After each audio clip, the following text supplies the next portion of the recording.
I believe that anything is possible. I believe that we never know until we know, and then even then we don't know everything. And that's what I believe. One thing I also know is that everyone who met Elizabeth, whether they believed it or not, was touched by this enigmaticness, by this otherworldliness. And when you just said just now, you know, when star people maybe come here for a message or whatever to embody a human body, Credo Mutwa said, in fact, that she is the alien. And I think that is something I'm open to. Yeah. More than this guy that she's the 6'4" Hollywood idea of a hero. And we also actually, by the way, we forgot to say right at the beginning, it is now available on Amazon Prime. People want to see it. Please. But please watch it. You got to accentuate the positive. Wow, I feel good. A little bit of feel good goes a long way. You're listening to Karen Swain, teacher of deliberate creation, accentuating the positive, showing you a way to a better life. Accentuating the positive, it's not just fad, it's sanity. Who in their right mind would accentuate anything else? If you feel like that's what you want to do. Hello and welcome to another show, Accentuating the Positive with Karen Swain. Always beautiful to present another show for you. We have the beautiful Uga Carlini with us online today. Welcome, Uga, who is in South Africa. Hello, everybody, and thank you for having me. So let me tell you a little bit about Uga. I came across her because of my fascination with a story about Elizabeth Klarer, who was a South African. And Uga is a multi-award-winning filmmaker who is of Italian descent, but born and raised in South Africa, who has extensive film experience both in front of and behind the camera, a career that has stretched across South Africa, the United States, Australia, and Fiji. And she's just completed, after 13 years in the making, hasn't it been? 13 years in the making, yes, making this documentary? A documentary all about one of my favorite stories, which is Elizabeth Klarer. So Uga's film, which is the same name as Elizabeth Klarer's book, Beyond the Light Barrier, is narrated by John Carney. Is that how you say his name? K-A? John Carney. It explores the extraordinary life of Elizabeth Klarer, a South African meteorologist who devoted herself to proving the existence of Akon, her extraterrestrial lover, it says here, from the planet Meton in the Proxima Centauri solar system. The film features archival footage. Much of the interviews that you display on the film are from 2010, as I said, 13 years ago, of in-depth look at her enigmatic life. Klarer claims, you've put here, to have lived with Akon on Meton for 4 months and gave birth to her son after a journey on his spaceship. The film delves into Klarer's experiences on this ET planet and includes insights from Credo Mutwa, a renowned South African mystic. Through personal accounts and experts' analysis, Beyond the Light Barrier provides an immersive exploration into Elizabeth Klarer's amazing legacy. So, as I said, 13 years in the making. I'll tell you how I came across this story. A couple of years ago, I had a man called Craig Campobasso, another Italian name. Do you know Craig? He's also a filmmaker. He's written a lot of books on extraterrestrial life, and we had a really out there experience, and he's a wealth of information. He was throwing stories at me like Elizabeth Klarer's story, and he just mentioned, oh so briefly, a beautiful, well-spoken South African woman has an amazing story called Elizabeth, along with the many things that he mentioned, and that name just stuck. And I had to go through my conversation with Craig, and I said, now, what was that South African woman he talked about? So I took the name and put it in a search engine and found her story and was just mesmerized by her story. How did you come across her story, and what made you dedicate 13 years of your life to this story? I wasn't supposed to be 13, but I'm glad it was, because it took so long, I found out all these nuggets as time went along. So I was reminded about the timing of the universe in a very big way. But to answer your question, I was 8 years old. So we've got this magazine in South Africa. It's the biggest family magazine called Huisgenoot, and an Afrikaans magazine. It's also got an English version and the languages, so the drum, it's got You magazine, la, la, la, la. Anyway, that's not the point. The point is Huisgenoot at the time in the 80s was the magazine. And my mum always used to buy it. It came out once a week. And I was an avid reader from a very young age. And I was 8 when Petrofna Metlerkamp, a journalist, wrote about Elizabeth Klarer. And in the article that she wrote about Elizabeth, all the obvious that we know about her was there. But Elizabeth Klarer was very much a cat person. And she had these beautiful Siamese cats. I mean, that's throughout the movie. I brought that through line in because I love cats too. But what bugged me at the age of 8 the most, what stuck in my head was part of the story went that the lights of his spaceship blinded one of her cats. And I remember being so upset about that, because I just thought, if you so fab and if you claim to be so wise, how can your lights be so detrimental to cats? Or at least then fix it, because you're so advanced, fix it. Right? So, and I mean, but it just stuck in my head for so long. And then 2010, I've got a lot of the father of my children is from Australia. So I've also spent 2 years in Australia myself, and also in Fiji. And in Fiji, I made I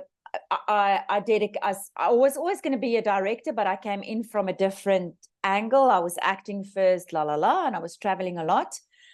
But then I started going, okay, now I'm going to really officially full-time go over into filmmaking. And Fiji was really where I went, okay, but what is going to be my first film? And I was like, I've got to get this guy and his lights out of my system. And, but obviously, I'm very fascinated by interesting female stories. It's turned out again, organically into what I do. So 2010, when I came back to South Africa, at that point permanently, my company was born, and I met Georgia Court, my DOP. I was very green, very, very, I call it was the honeymoon phase of this story. It even had a different title. It was The Incredible Lightness of Beings, which is it's a very good title because of where I was. It was all the good stuff. And then I also started pitching this story as a nonfiction to the rest of the world at the ITFAS and the hot docs and all these. And I mean, people thought I was mad, because obviously the subject matter it's a very judgy kind of subject matter already. Incredible Likeness of Beings then became Good Planets Are Hard to Find, which was Elizabeth's personal logo, and she's not wrong. And as I evolved and as the digging began and the story took shape in my head, I realized that, underneath all the believe or not believe is a very, very, very interesting environmental story. Because ultimately for me, that's, no matter what we believe about what she said, or this guy called Akon, or his planet Meton, or any of the plot lines in this story, we are on this planet and we have a problem, and we've done it. We've made the problem. And I love how she chose this way to get the attention, because I feel with a lot of the environmental documentaries, the people who watch it are the already converted. They're people aligned to the subject matter, people aligned to making the world a better place, which is not, unfortunately, the majority. But here she comes, and she uses a sci-fi angle to get the attention. And I think that's pretty cool. So that's a very long answer to your question. A couple of things. It's interesting that you say she uses a sci-fi angle to get the attention. I've been showcasing New World teachers, I call them, for like 25 years, many of whom have had similar experiences to Elizabeth Klarer, or they have telepathic communication with their ET guides, as I do. And the message that they have for humanity is exactly the same message. You guys are not looking after your planet. And there are probable futures that are on your trajectory of timeline that are disastrous for you and humanity, in order for Mother Earth to clean up the mess that you've made. So I've heard this story over and over again through my own guides and through people who have similar stories to Elizabeth. So it's interesting that of all the life in the cosmos, what do they want to share with humanity? That's the message. Like, get your acts together, kids.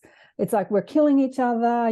There's this divide between races and judgment and all this stuff. But that's what they ask us to do: clean up your negative thinking, but also clean up the planet. I want to ask you about your logo, because you talked about your logo. Why the mermaid logo? It's a beautiful logo.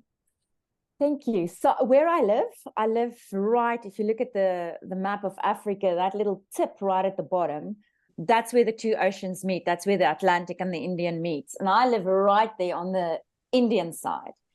And my personal totem is a mermaid. I'm just, the ocean is my thing. The ocean is, if I'm away from water, I become ill. So, and also the mermaid stands for me for the unexplained, for magical realism, which no matter what I do, that's very much stylistically my choice. And it stands for me for the unexplained, the stuff that we can't always prove. Some call it magic, some call it, there's a lot of words for it, but it's lovely. And it's my reminder. It was drawn by the incredible Carmen Ziervogel, which also did all the illustrations in Beyond the Light Barrier, and a lot of it in my previous film, my first film, Allison. And it's just, the ocean is probably where I find my peace, where I'm most aligned. Me and my kids, we don't eat any seafood. We don't eat our friends. It's just, it's just it's part of, I am the ocean. The ocean is me. Beautiful. I concur. Me too. I always have to have a house where I can see at least a little bit of the ocean, or at least be able to walk to it. Yeah, a coastal person. Also, you mentioned the cats that you were, because when I read Elizabeth's book, Beyond the Light Barrier, there is a scene in the book. Remember, I emailed you and I said, I see it made into a major motion picture. It's got all the elements. And you said, where have you seen that? And I said, no, I see it in my head. I haven't seen it out there. I see it in my head. Because reading the book, it has so many elements that would make such a great motion picture. It has the backdrop of Kaflin and the Drakensberg Mountains in South Africa, which is beautiful. And then it has like the 50s, which is another great period piece to put in movies, all that fabulous. And the war, and there's chase scenes, the government's after her. I mean, it's a fabulous story, but there's a part in it where she has a cat, or her auntie has a cat, a beautiful fluffy cat, and the Zulus eat it. Do they? But she has a relationship, not only with off-world beings, but with the Zulu nation, which is that relationship she has with, what's his name? I read it in the bio, the fellow who's the Akon. No, the I don't recall the Zulus eating the cats. Anyway, Credo. Credo, right, yeah. What was her relationship with him? But I'm sort of stuck on the Zulus eating the cats now, because I don't call that at all. And also, it's not a Zulu thing to do. That's so bizarre. Oh, did they eat the cat, or did they? No. Yeah, I just remember reading it in the book and being kind of like, oh my God. No. The cat disappeared. And, no one ate. No, they wouldn't eat it. Maybe it was speculated that maybe there was a conversation speculating that maybe they took it and ate it or something. But the cat disappeared. Maybe Akon didn't take the cat. Wasn't the suggestion, because this is coming back to me now, that he took the cat in his spaceship? don't remember that bit. I know he took the car in his spaceship. He took the car as well. Because she had was it an old Mercedes or something? What was it? An MG. Was it an MG that she loved? And she drove up to the top of the mountain to meet him. And she knew she was going on a journey, and she was worried that the car wouldn't be looked after up there. It would, you know, the elements would get to it. And he like beamed it up into the spaceship, said, "Don't worry, we'll look after your car." Yeah, I thought that was funny. So maybe the cat was in the car. Also, having climbed this Drakensberg several times, you know, that's where the story starts falling apart, because you can't drive an MG up there. Mm-hmm. Just saying. But then we also know there's a lot of elements in the story that can be believed, and that's the beauty of it. Anyway, Credo Mutwa. Credo Mutwa is he's unfortunately passed away now, but he's one of South Africa's great mystics. Mm-hmm. He holds so much ancestry and stories of the ancestry side of the indigenous nations and stories of this continent. And I mean, he's world renowned for his writings and his narrations and his mind. And you mustn't remember, when they were close friends, it was in the height of apartheid. And that also shows you, you know, Elizabeth, she was very close to the Zulu people, and Credo Mutwa was one of her best friends. In fact, the story goes that she was arrested for visiting with him in Soweto. And I show a photo in the film where he's at one of her, because she used to have these gatherings, and there was a team of First World Nation elders that came to visit her from the States at the time. And Credo, that's the photo I have. Credo was also there because, I mean, you can imagine the knowledge exchange. So he was one of her biggest believers, and she of his, because, I mean, he's got some far out there theories and stories. But I mean, we were privileged enough to interview him in Kuruman, where he lives in the Northern Cape. And you see that in the film. I mean, these statues that is humongous in his garden in the middle of nowhere. I mean, think the outback, because Kuruman in the Northern Cape is very much that landscape. And some of the statues were so massive that I was like, but Credo, how? And he told me this. I mean, obviously there's so much that doesn't make the film, right? And he told me the story about how with ET help and melting ice, this whole, and there's a lot of, I mean, listen, I didn't go into that, so I'm sort of now talking from memory here, but I'm sure there's a lot of your listeners that's going to know exactly what I'm talking about and go, oh, I know exactly, But there's a whole system similar to the pyramids, and one of the many theories around, there's many theories around the pyramids as well. Let's not get carried away, but, you know, this is a theory also that he shared, or it's not a theory for him, but that was done with extraterrestrial help, getting it from A to B with ice melting, and it was very complicated. I was there for Elizabeth Klarer, so, but I mean, the interview we shot with Credo, it was about 8 hours worth of footage. So you can imagine, and even in this film, there's so many people that didn't make the final cut. Fascinating people, fascinating opinions. Yes, this is a common thing I hear from filmmakers when I have them on the show, that they have so much footage that doesn't make the cut.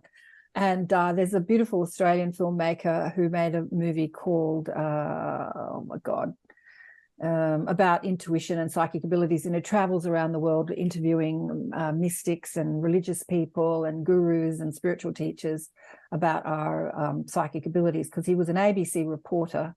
And he was on the way, he was in Paris, and at 5 o'clock in the morning, he was on the way to hurry to catch a plane. And he heard a voice in his head saying, "Slow down." And he's like, "No, I'm running late. I'll miss my plane. I need to speed up." And the voice screamed at him, "Slow down." And so he did. And he came across an intersection, and a truck would have taken him out had he not slowed down. So he hung on to that for 20 years and then decided when he retired from mainstream media that he'd make a documentary about our intuition. And he said the same thing, like 80 hours worth of footage. And my suggestion to him was it would be great to see that footage, because that footage that you're talking about about him telling stories didn't make the movie. And I'm thinking, wow, that sounds fascinating. I'd love to hear those stories. You know, is there a way of putting up these little interviews on a website so that you can hear? Anyway, I suggested that to him too, and he hasn't done it yet. But yeah, because there's so much that doesn't make a documentary. I think that's, again, let's go back to the magic. Let's go back to the mermaid. You know, it reminds me a little bit of last year. Just at the beginning of last year, Elizabeth's Earth's son, David, phones me and he says, listen, I'm immigrating to the UK and I've got a suitcase full of my mum's stuff that I'm going to throw away and a suitcase full of my mum's stuff that I'm going to ship. And I'm like, okay, why are there suitcases that I'm not aware of at this late point in the game? I'm on my way. By the time timing aligned and we could both, you know, it suited him for me to come. It was about 2 weeks later.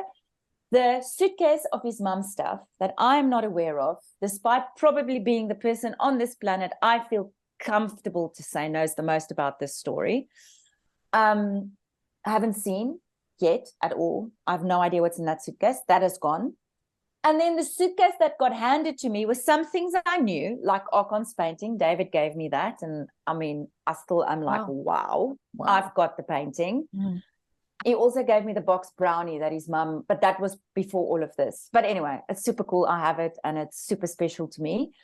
But then lots of other things that in the end brought another dimension to this film, about 7 minutes worth of footage and interviews that wouldn't have been there before. Yeah.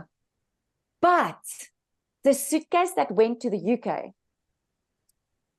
I respect it. I respect that, you know what, as with all things mystical, as with all things wonderful, as with all things intuition, that you cannot necessarily explain, but it's a feeling. I just know. Or, you know, when you say, I had a gut feeling. This is the tip of the iceberg.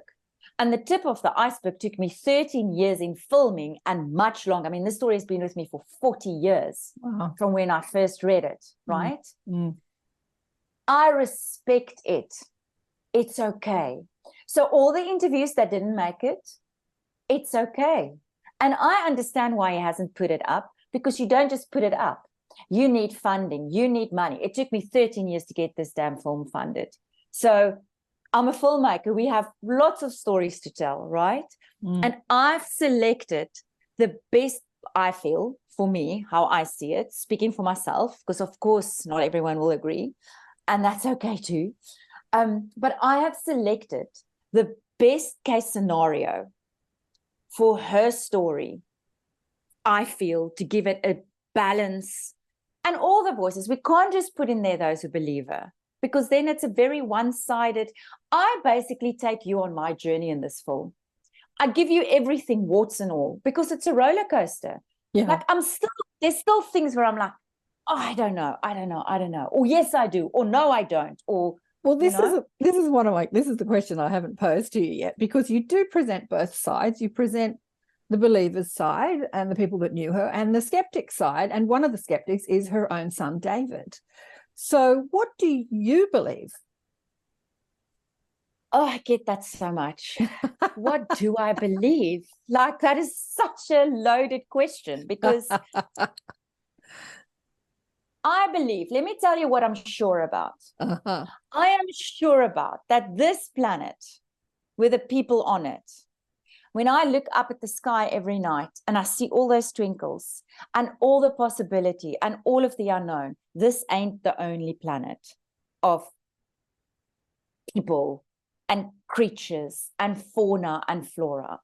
I have not had a UFO experience. I have not had an ET experience, and I have no need to have any of that to know that there's more out there, and that we haven't even scratched the surface. We think we have, because we always think we're grand.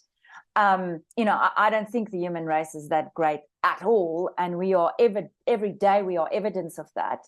But I'm a positive person, so I always hold on to those who are, because there's a lot of awesome people out there too. But what I'm sure about, this ain't it. This ain't the only it. But what I'm also sure about, this is where we are, and this is what we need to get right before we go and screw up other planets. We've got to first prove that we can get this right. And I must be honest, we've gone from bad to worse over here at the moment. Really? When you say bad to worse, are you talking about the consciousness? Are you talking about the way we're looking at, well, it's all part of consciousness, but the way that they're looking after the planet, is the violence, is the political? What do you mean from bad to worse? Yeah, everything. I think we've had all these environmental warnings. We know what's coming. We know that we're out of time. And get me wrong, because it's important to also not minimize it. And it's important to remember that you need to be the change. If everyone just works in front of them, the change begins in front of their door, at their doorstep. That's where it begins. It doesn't begin out there, okay? Even just, let me make it personal. If I look at the winter we've just had, we've never seen such floods and such erratic behavior. And that for me was why I went to Chernobyl, because Mother Earth, she's a force you can't reckon with. No amount of technology can tame her or control her. Like any good woman, right? Any strong woman. She is, for me, invincible, but she's hurt. And she's hurting. And her children are being hurt. And it just takes one little storm for her to go, wah, and go, I am in charge here. And Chernobyl, for the next like 200 or 2,000 years or 20,000 years or whatever the amount is, I can't even remember, humans can't live there. But nature has found a way, including the animals who live there, to not only assimilate all this nuclear activity and radiation and everything that kills us within minutes. And they are thriving. And they are thriving because there's no humans. Nature always finds a way. It's the humans who won't.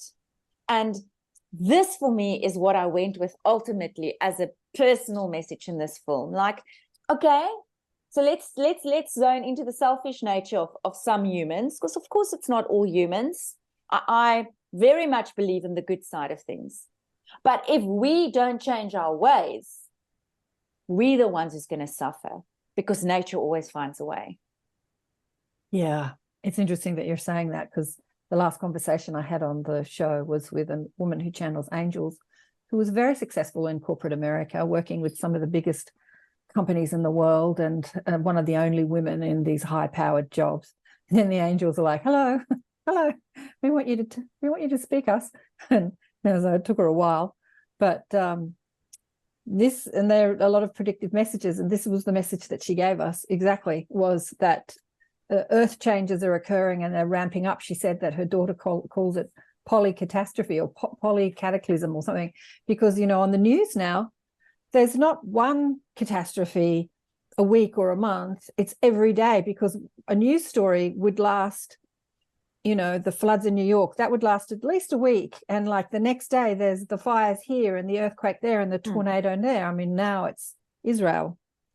So, which has lasted more than a couple of days, but there's just one catastrophe after the other. And the angels were saying that things are really heating up because the earth is going through a big time of shift, and we're going to shake you in order to wake you, in other words. And Mother Earth is on board with that too. We're going to, if you don't listen, I'm going to shake you up so that you listen. And that's really, we're in the thick of it right now.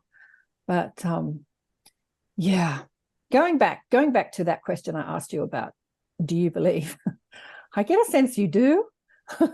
But I do, but maybe you don't want to be too public about it. I don't know. Not at all. Oh, hell no. That's never been an issue for me. I just don't necessarily believe Elizabeth lied about a lot of things. You don't believe everything. Maybe she embellished the story. She embellished it. I mean, just remember, there was, the planets changed. His name changed. There wasn't even a baby in the original book that she wrote. Then in the second book, no, this is complicated. But like all good things, it's very complicated, right? It's layered. The best onions have many layers. The peaches of peach, there's the skin, there's the pip, there's layers. I wish what bugs me I'm a very, very layered person myself. So when I don't have you in front of me, where I can feel you and get a sense of you, I'm always very careful to just dismiss things, which the younger me was very easy to do.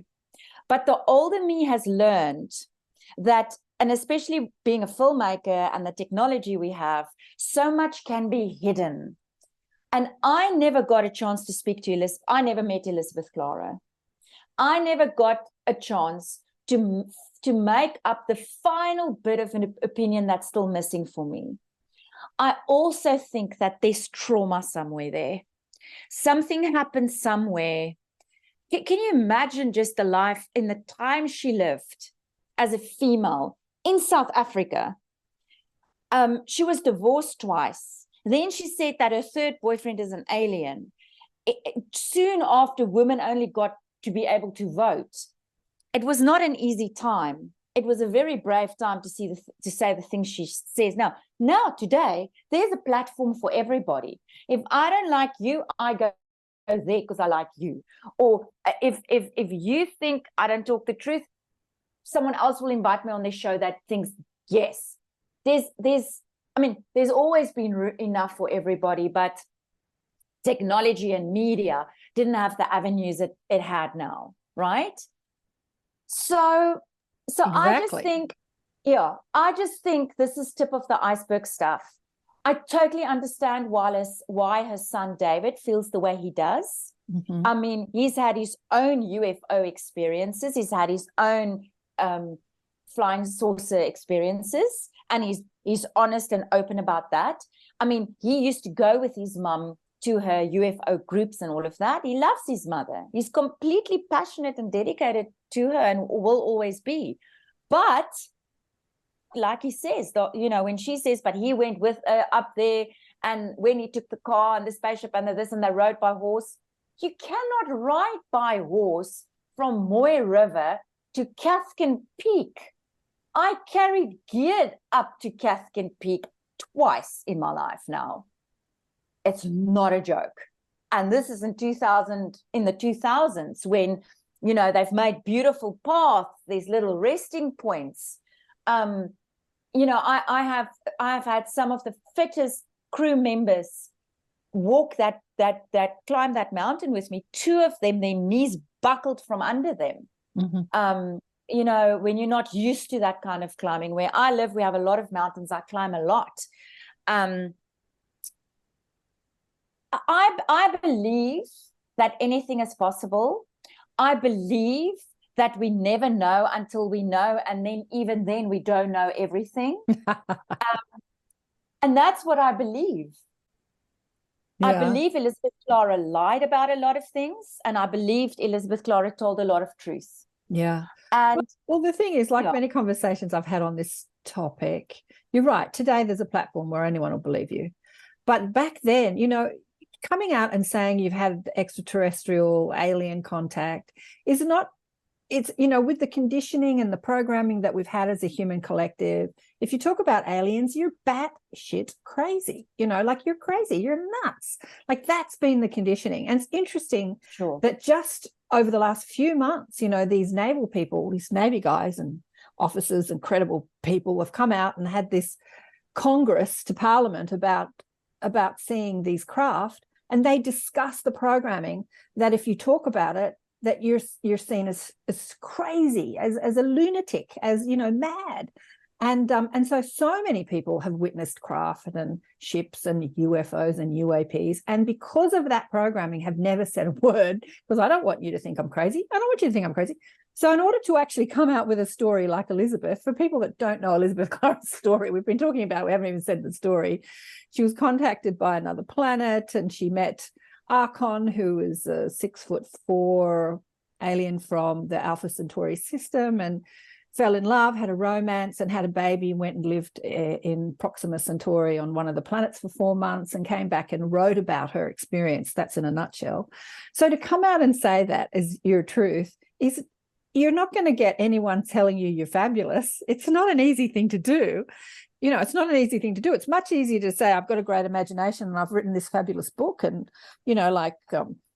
like creative writers do. But to say it's actually your experience, yeah, it's a pretty brave thing to do. It's a brave woman. I mean, maybe she did embellish the stuff, you know, maybe she did embellish her writings, and but yeah, to make it I up. think two things on that. So Paul Slabolewski, one of my interviewees and a very well-known actor here in South Africa, I loved how he says maybe she lied her truth. Or not maybe. He thinks she lied her truth. What does that mean? I was listening to that today. What does that mean, lied your truth? I think we are all guilty of that. That over I mean, actually, that's how anything works. Like when you've had a traumatic, let's take a real life example. Let's say you've had a breakup, right? Over time, no matter how traumatic or how fabulous that relationship was, over time, the brain automatically starts remembering the highlights for you, right? And over time, for some, depending on your personality and your environment, and maybe the movie you're watching and the music you're listening to, depending on how creative you are or what kind of soul you are, the highlights and the memories become a little commercial for what that chapter in your life was. But at the time, maybe it was a very different experience. Like when you think back, how you fall in love with someone and how you fall out of love with someone, and you cannot believe that you kissed that person at one point in your life, right? Mm-hmm. I'm always so fascinated about how that works. Or suddenly the smell, like how they smell, and you sleep in their t-shirt. Now you want to puke when you smell them. It's like it's repulsing you. Like it's amazing, that stuff, right? Yeah. So let's take that and take Elizabeth Klarer's story, because remember, the actual experience happened in the 50s. Mm-hmm. But the time she wrote her book, it was 20 years later. Holy moly, think of yourself 20 years ago. Make it personal. 20 years ago, you versus 20 years now, you. Massive growth, I'd like to think. Massive evolving, I'd like to hope. This is no different. So the truth that was that, with 20 years of experience layered on top, with a very different world she finds herself in, to the point where she can bring in some sex, drugs, and rock and roll. Drugs being very sanitized plants, that is your contraceptive, a baby being bathed in mineral water. It's all very cute. But this hero that she's made, I don't like him one bit. I think he's a bloody arsehole. He takes a baby. Oh, Akon. Mm-hmm. I have no time for him.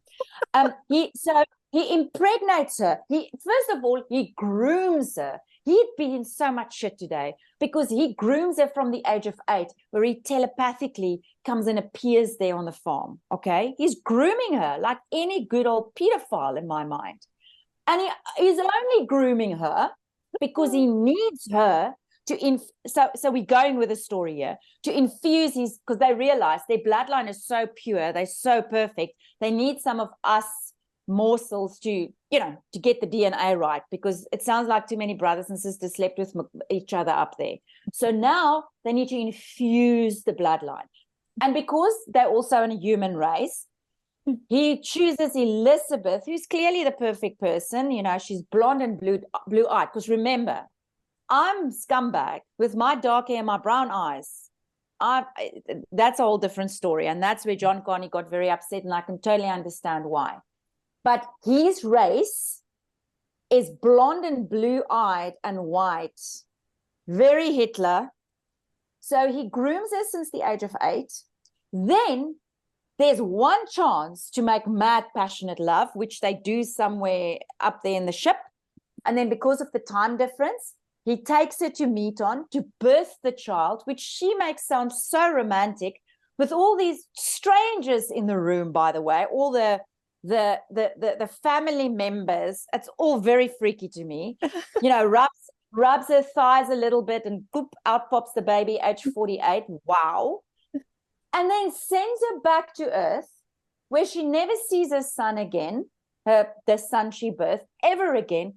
And she dies of the most horrendous and painful breast cancer.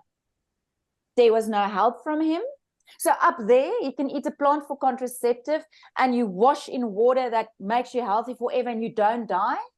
But he makes his the love of his life die in a hospice. What an asshole. This is like Little Mermaid all over again. So that's where I'm at with this story, that I believe, my opinion on it. So yeah. It's a hilarious, very human perspective. I do not want this guy for all the money in the world. Well, but there's many people who disagree with me on this, and it's okay. Yeah. I have a different perspective, because when you see it from a broader perspective, the human life that we live is so short, and it might be fraught with trauma. But from the soul's perspective, it's what we're electing to experience, because there is growth from that. There is evolution from the contrast, from the experiences that we go through on Earth. And then we get to Earth and we have these contrasting experiences, these traumas, illness and cancer and old age and all this crap we have to go through as humans. And then we go, hang on, I didn't sign up for this. Can't I have some help from the angels or the aliens? Can't you heal me instantly? And he's no angel. He's no angel. I totally believe in angels. Akon is no angel. He's an extraterrestrial from an advanced human race, allegedly a scientist. But Uga, the story goes that she is, because they live for extended amounts of time. I think that she was correct. In your film. She says that they don't even have to leave their physical bodies if they don't want to, because they can live for however long they want to stay in that physical form. She doesn't use those words, but she says they can live forever or whatever. It boils down to that. Yeah. Boils down to that. And so if you do have this extended life in a particular body and you are wanting to interact with the human race, and this is such a common story that I come across on my show with people who elect to come in as a human to deliver a message, but they also stay connected to their Star Nation families, whether it's the Greys or the Venusians or the Thyaubans or the, from wherever planet you were from. And, sure. These little lives, these 80 or 90 lives that we live, are just a tiny blip in a spot of, if you're living for hundreds or thousands of years, then to put your body in stasis and put your consciousness into another body and have this short life and experience the traumas. She went through World War II. She was she was shot at and chased, and, she got old and she got sick. So she had the gamut of what it is to be human. And from the soul's perspective, or maybe from a broader or higher perspective, where you don't have those experiences on your planet, where those things aren't available, it would seem like something wanted. Like, I really want to know what that feels like. Like, if you've never been on a roller coaster ride and experienced wanting to vomit and faint all at the same time, you think that is a really exciting thing to do. So you go, yes, and then you get off the thing and you say, what was I thinking? Yeah, so I get that perspective. As I say, you're coming from human perspective. I hear you. I hear you on that. But we are on planet Earth, though, and we are the humans right now. So there's no point in dreaming about another reality, which I'm not saying is a dream. I'm saying I'm posing it as a reality, because that's not where we are. We are here. And, I think you must remember, I've spent years with these people. And I think it's just my process. When I'm done with a movie, I always say it feels like a breakup. My crew just goes on to the next job, and I've just birthed a baby, and everyone is just pissed off, right? I go through this whole phase of loss, and I miss everyone, and then you go on again, and then the next phase starts. I mean, I love what I do so much. But I mean, Elizabeth Klarer, she's older than the story in me, and how long it took me. It's older than my children, my two children that I've birthed, Rocca and Neo. Because I birth a movie. I don't just make a film. Like, when it's under my banner of Toverkop Creations, obviously I'm director for hire as well, but I option the story, we make the story. I keep in touch with people. I I keep in touch with people after we're done and wrapped, as much as it's possible, of course. And I know what I know. I mean, one thing I also know is that everyone who met Elizabeth, whether they believed her or not, was touched by this enigmaticness, by this otherworldliness. And when you just said just now, you know, when star people maybe come here for a message or whatever to embody a human body, Credo Mutwa said, in fact, that she is the alien. And I think that is something I'm open to. Yeah. More than this guy that she's this 6'4" Hollywood idea of a hero. You know, the idea of what is a perfect man. A perfect man is tall, he's blonde, he's blue-eyed. Not to me, he's not. But to her, he is.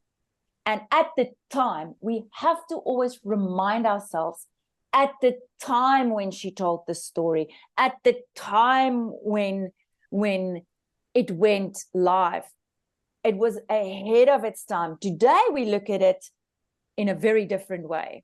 I mean, this was before porn. This was before a Game of Thrones, where you like look at it and you go, I can't believe this is on TV, and children can actually watch this, right? Everything has become so much more open and hectic and violent, and we can make things look so much more real and visceral and la la la la. But Elizabeth, and you've touched on this too, Elizabeth did this in the 70s. Brave. Because I know, and I mean, I've got a wide body of work and this is my third film, even though it was supposed to be my first. But you know, I don't just make, this is my alien, that is my sci-fi story, but I'm still more interested in the woman, in this incredible, brave woman, because I know the judgment I got as filmmaker with this project. Wow. Where I'm like, oh, really? You're going to say that? You're going to judge like that? That is so boring. So I can just imagine, and I still think, what a brave soldier. And she did it with her pills and her hair in a bun. And looking fab, very, very Marilyn Monroe. And I think we need to remember that. She worked it. The footage of her in the film is so brilliant, because when I found her story, I was looking for footage of her everywhere. I was looking for someone that knew her, for someone who knew the story to have on the show. By the way, we forgot to say right at the beginning, it is now available on Amazon Prime. Oh, people want to see it. Please. But, please watch it. Amazon Prime. So if you're not a member of Amazon Prime, I think you can do a free 30-day trial. You can watch it like that. Yes. If you don't want to sign up, or a week trial or something like that. Yeah. And so I looked, and someone told me, they said, oh, I know her cousin. And they introduced me to a woman called Valerie O'Hogan. Did you know? I know her? Valerie.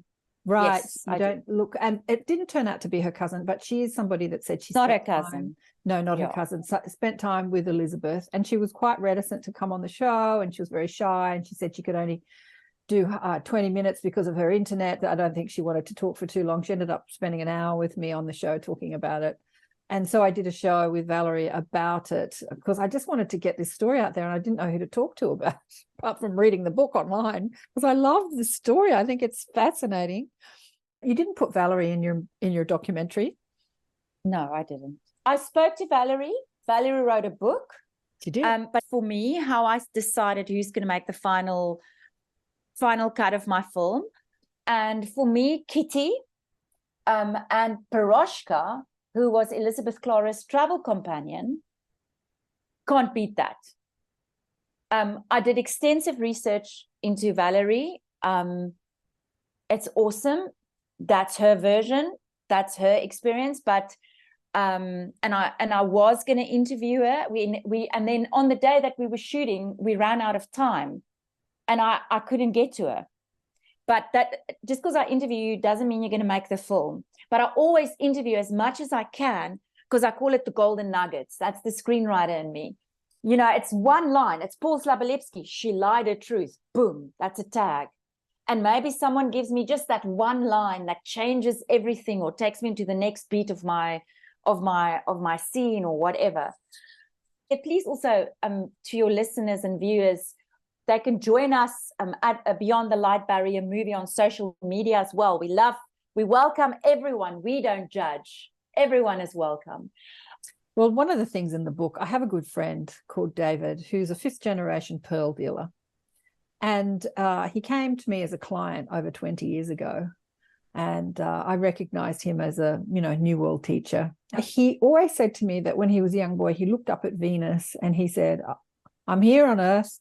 I'll stay for as long as I'm needed, but I can't wait to come home. So he very much relates to being a Venusian, even though Venus is not a star that's inhabited now. I think that Akon's people came from Venus and the star died and they moved out into the cosmos and found the planets in Alpha Centauri and then inhabited, they said, 8 planets. And I think that our science has only identified a couple of those planets as being out there, and apparently there's 8, and Meton was one of them, one of the planets. But one of the things in the book, in the Beyond the Light Barrier book, is she goes down a staircase made of pearl, not mother of pearl, but pearl. And they have this way of manufacturing natural pearl that you can use it to build with. And so when I'm reading this, I had to tell my friend David, 5th-generation pearl dealer, and he was totally mesmerized by that. And there's those sorts of details. It takes a wild imagination to make that up. But the energy of pearl is just, pearl has it's like any crystal, it has its own energy. And when we think about it, it has such a regal type of higher energy, like when you think about people wearing their pearls, like Elizabeth had her pearls on the interview that you had. Royals have laden themselves in pearls for years and years and years. There's an interesting energy, a fascinating energy to pearl. And they talk about that in the book. I'm a screenwriter. I can think up the biggest pearl story you need. It's I'm not saying it's not. Of course it's true. Listen, I'm a very spiritual person myself. But, Elizabeth Klarer either was on a spaceship where the staircase was made of pearl, or somewhere, because I've got the suitcase and I've seen the book she's been reading. The suitcase had a lot of the books, a lot of her research books. She was reading a lot about all of these things. And maybe it inspired her to lie her truth, to get the story, because she was very intelligent. She had a very scientific mind. So when you are scientifically inclined, your storytelling will be more scientifically inclined. Or you will understand the science of these things better. Like your pearl dealing friend. By the way, is he blonde and blue-eyed? No, that's the only way. Not at all. From Venus. He's dark hair, dark olive skin, dark eyes. Does he have dark eyes? No, he has hazel eyes. But yeah, no, not blonde and blue-eyed. Interesting. Break the news. According to Elizabeth and Akon, the only way you can be from Venus is if you're blonde and blue-eyed and light-skinned. Well, he's not wearing a Venusian body. He's wearing a human body, born into a Jewish family. Yeah, sorry. So he's born into a Jewish family. So, yeah. You say that she was blonde and blue-eyed, but she had, the interview with her is that she has the red hair, although it be it dyed red hair. So I always thought that she was a redhead. So you're saying as a younger woman, she was blonde. No, she was blonde. Yeah. You can see when you look at the poster of her, that woman in the black, that's her. That is the Elizabeth Klarer that went to the world and said, hi, I had this experience. It's very Marilyn Monroe. It's very buxom. The tiny waist with a belt, the boobs, the pearls. I mean, it's Hollywood. It's beautiful. But that is the Elizabeth Klarer. And I remember, I didn't shoot that interview of Elizabeth Klarer on the couch. Right. Was gifted to me by the filmmakers who shot the only in-depth interview with her. Yeah, which is actually the one that I found on YouTube, which is a very poor quality. It's the dark-haired woman with the dark curly hair. Yeah, her. I can't remember her name. Yeah, Sue. But it's very poor quality on YouTube, and she recently actually passed away. Really? Oh, interesting. Yeah. So so I got given the actual. We digitized that footage, so our quality is amazing. And bless Frank Myberg, who gave us. His wife is called Sue Myberg, and also special love to Sue. She recently passed away about 2 or 3 months ago. but I remember, because remember, the story's been with me since the age of 8. And the first time when I saw that footage, I was so disappointed. I was so disappointed that this picture I created in my head, and that goes back to what I said earlier, what someone or something becomes in our mind over time. And I'm going to tell you a funny story about that actually just now, for the sake of my DOP, Georgia. And here she is, and she speaks that, and that's just not how I imagined it to be. I was like, huh? Because it's just what I had in my mind. I don't know. I wanted Linda Hamilton, Terminator 2. I don't know what, but that was not it. But when you go look at the times, we were barely allowed to have an opinion. We were not even allowed to vote at some, until recently. So and that's what I'm saying to you, she played it so well. She knew how she needed to behave, and she came from a very affluent, very posh family, make no mistake. But she knew what she needed to do to be heard and to be listened to. And I mean, those books that I got given, her research books, every front cover, I mean, you see it in the movie. I mean, there's a lot of subliminal clues there. Every movie is just signed by some guy who clearly had a crush on her of some sorts. I mean, the boys loved her. There was something about, because she fed right into, at that moment in time, for the majority of what was a woman. Look at Marilyn Monroe. Marilyn Monroe didn't speak like that once you heard how she really spoke, but she knew that she had to be slightly, to do a thing. And that, I mean, yeah, I find it fascinating. So I had a dream where I live, there's a promenade. And this was just before I found the piece that was removed between the original edition and the new edition, which John Carney deals with in our film.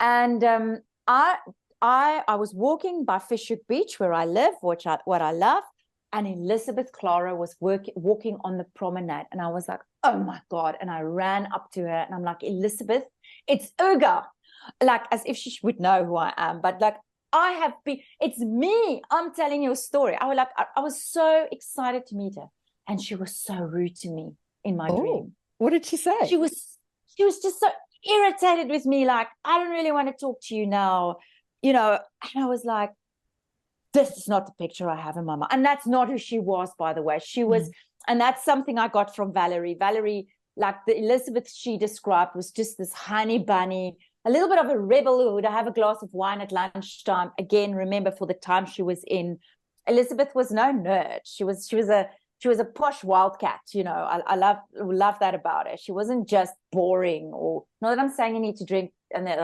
you know what I mean. She would have a glass of wine, and you sort of wouldn't expect that of her, right? At lunchtime. But of course, that's not who she is at all, from what I heard. But it was a very interesting dream, and that disappointment and that horrified. But I'm the idiot who's been at this for all these years to get your damn story across. Like, it's not even my story, it's your story.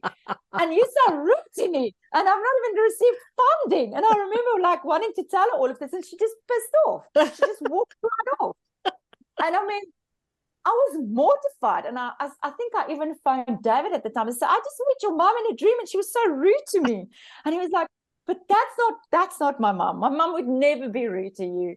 But I just want to tell you the Georgia story. So Georgia, my cinematographer, who's also the executive producer on this film and shot my other film, I invite your readers to go watch that one, because that's South Africa's biggest survival story, the story of Alison, also on Amazon. Alison, we turned out shooting first. And I went on a recce, and then by the time the cameras rolled, we were like a year and a half later.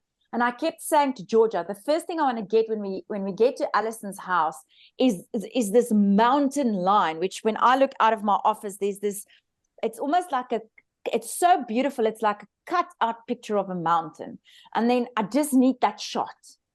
And we arrive at Alison's house, and Georgia's like, where is this mountain of yours? And and the mountain was there, but how I had it in my head, the filmmaker created the frame she needed over time. And the frame that was there wasn't quite it. So we had to, but that's what we do. We create the frame we need to suit our narrative and what we need to get by. Just like Elizabeth at Jaggers Walk in Fishhook, that wasn't my frame. That wasn't how she, you know what I mean? And it isn't who she was, by the way.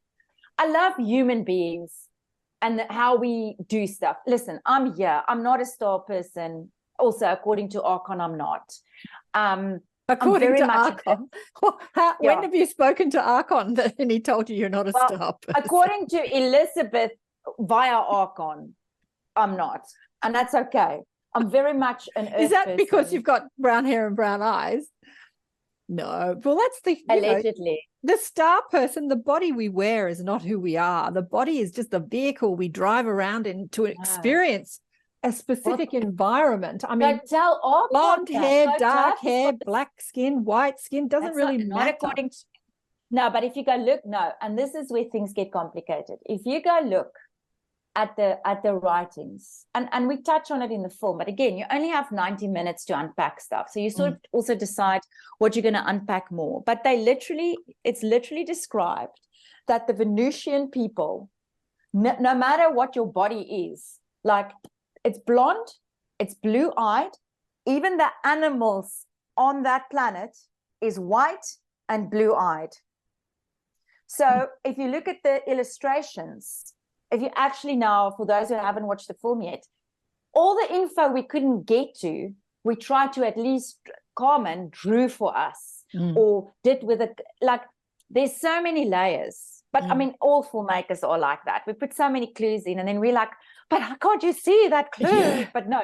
It's definitely worth watching a few times. And it's definitely worth reading the book, actually. I'm thinking to myself, I've got to reread the book because I probably got the cat story wrong, because I seem to remember the cat being kidnapped and they maybe speculated that the Zulus take it and ate it or something, but I might have got that wrong. So I have to reread it. There's a dog, and there's a dog that disappeared. The little dog disappeared, but again, maybe no one ate the dog, not the cat. It might have been the dog that disappeared. That might have been it. I got the cat and the dog. Dog, and they think Akon took the dog as like how he took the MG. See, he just takes things. He takes things. He does that. Yes. But look, there is no coincidence that you've been obsessed with this story for 40 years. Believe it or don't believe it. Believe you're a star person or not a star person. I haven't. Well, actually, that's not true. I was going to say I haven't dedicated 40 years of my life to one thing, but I have, and that's to the expansion of consciousness. So there you go. But yeah, I'm all for that. Yes. But like I've dedicated my life to that, but coming from it from many different angles. And and this story is definitely one of the stories which is an angle that we come at, because there's so many things which are beautiful about imagining a utopian world. If we look out on the news on our earth today, we see trauma, and what you focus on expands, what you focus on expands, what you focus on expands. And so as we talk about the trauma, as we make movies about the trauma, as we focus on it, we expand it. And so if we can imagine a utopian world and that we could possibly create a similar type of world, of staircases made out of pearl and, beautiful, the birthing experience here on planet Earth is like a nightmare. I mean, like I remember getting pregnant and thinking, oh my God, we're terrified of giving birth. And then she so effortlessly gives birth to Ailing, her star baby. And so there's lots of messages in the book that we as humans can, like, if it's fantasy or not fantasy, we can create it through our imagination, through focusing on it, through desiring it, through wanting to create it. And it definitely has a powerful message about looking after Mother Earth as well.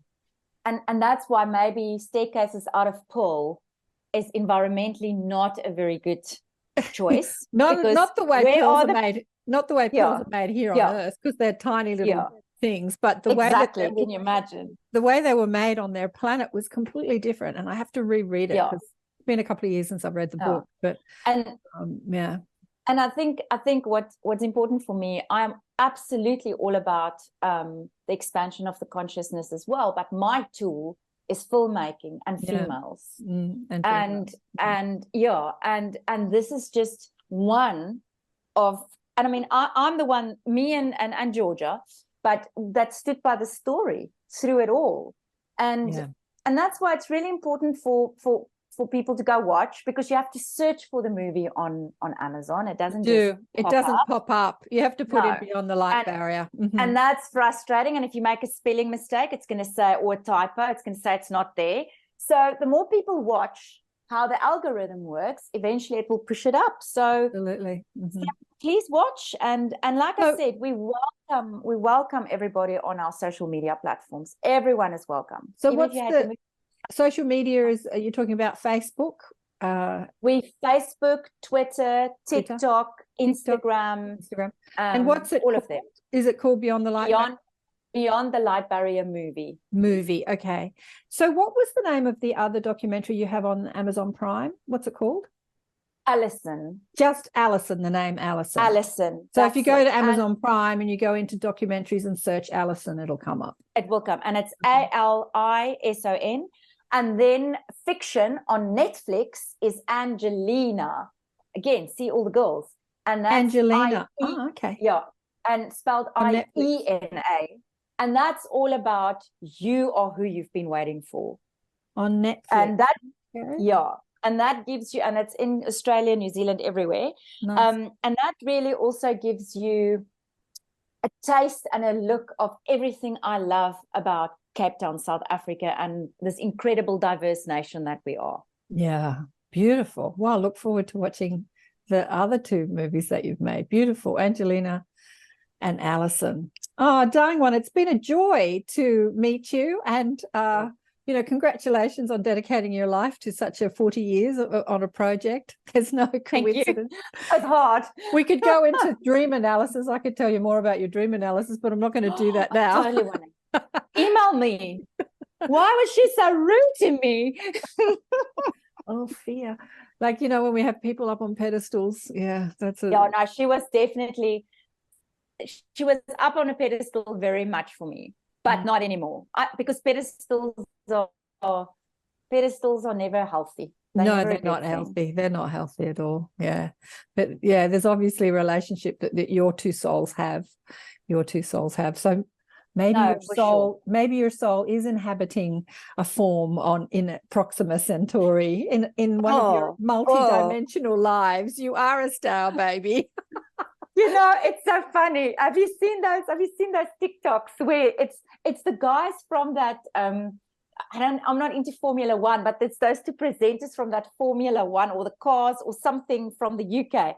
And then it's like, but it's shitty sort of jokes, reels, because every night before I go to bed, I watch cat reels and haha reels and Pedro Pascal reels, right? That's what I want to go to bed with. That's like, then my vibe is good. And these guys, they and it's them laughing. They're laughing hysterically. And it's like my favorite one, and we often post it onto our stories, is they go, ha ha ha ha, when the aliens kick you out of the spaceship because you're too much for their planet. And I think I will get fired from Meton because I will just like nothing about no one they're doing there. And the fact that's too white. I'm South African. I understand the dangers of that. No. Funny.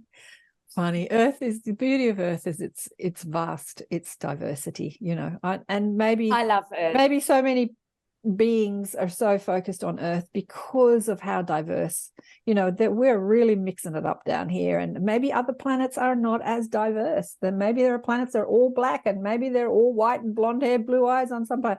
Anything's possible, right? Anything's possible. Maybe they're focused on us because of the diversity, and because of this diversity, we find it so hard to get along. It's like we judge. We're so different from each other, different ideas. We look different, and like we're judging other people. And Anyway, I reckon Earth is the best sitcom in the cosmos, and there's just many eyes on Earth, many eyes on Earth. But thank you again for coming on the show and sharing your experiences. Thank you. Hilarious. Hilarious. Uga was hilarious. Some of her stories and her skepticism. But that was fun. That was really fun. And the documentary's fun too, because she puts all this cartoon in it and she puts that music in it, like in old sci-fi movies, that when they're talking about UFO and alien things, which I didn't love about it, I have to say, because I think it's a story worth telling and worth taking seriously. But she's a fun person. She likes to make things fun. I asked her why she made it all cartoony like that, and she said because I thought that was fun. But it's beautifully made, and the cartoons are great. The way the cartoons are drawn, like the artists that did the cartoons are amazing. And the stories are fascinating. And it does have a message, the documentary does have a message about looking after this planet. And and as she said, she's got great footage of Elizabeth talking. Yeah, it's a fascinating documentary. So do check it out if you can on Amazon, because it is, if you've got an Amazon account, it is free to watch. You don't have to pay for it. Like most of the people I speak to who put out documentaries, have to pay a few dollars. It's only a few dollars. Most people charge about, I don't know, between $20 and $30 or $40. Well, it's the afternoon, it's night, it's dinner time here in Australia, because when I speak to South Africa, it's like her early morning and my afternoon, evening here. So I'm not going to yak too much longer. Let me know what you think. Do you think Elizabeth was lying and she made it all up? Or do you think she embellished the truth? I was just saying to Uga that, the first draft that David, the son, found, which was different to the book that she originally published, eventually published, Beyond the Light Barrier, was about Venus, and there wasn't a baby, and it had a different story. So this is what David thinks, she's made it up because there's two different stories. It's sort of the same theme, but maybe when she wrote the first draft, she embellished it and made stuff up because she didn't think, because remember, she's not putting this book out as a fictional piece of work. She's saying, this is my story. Maybe she embellished it saying it was Venus because Venus was a planet that we know, and Proxima Centauri and the planets that were described in the book are not known by our scientists.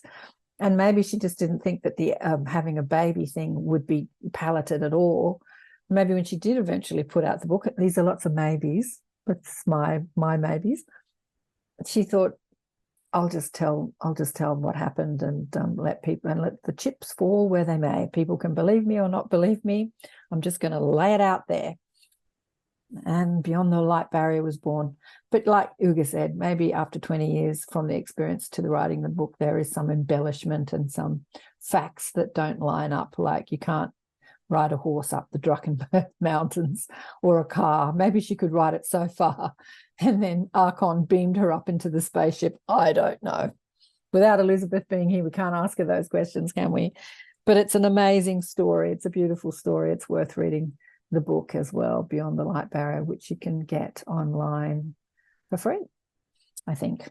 I did, in PDF version. Alan Steinfeld's coming up in the Inner Sanctum this weekend. If you're around, Alan is full of stories. He is a pioneer in podcasting and interviewing New World teachers and experiences from all over the planet. I was listening to Alan before I started the show, over 15 years ago now, and I started the show about almost 14 years ago. But yeah, an absolute pioneer, and he's written a book which is really more sort of written for people not having experienced themselves, like trying to work out all this ET alien thing. It's quite fundamental and more for the beginner, I think, more scientifically based. And anyway, so he's going to share with us in the Inner Sanctum. If you want to come and meet Alan and quiz him and ask him some questions, join us on Zoom this coming weekend. It's the 14th, 15th of October, Saturday afternoon in the Northern Hemisphere, US and Canada, and Sunday morning in Sydney, down under, or midday Sunday in New Zealand. And it's about midnight or 11 p.m. in Europe. Yeah, it's doable if you're a late night person in Europe and the UK. I think it's 10 or 11 p.m. in the UK. Anyway, so join us. Or if you're in France, I know I've got French listeners. YouTube tells me I do. Big love to all of you. And remember to check out the book, Awakened by Death, if you haven't already. And I will catch you next time. Bye for now.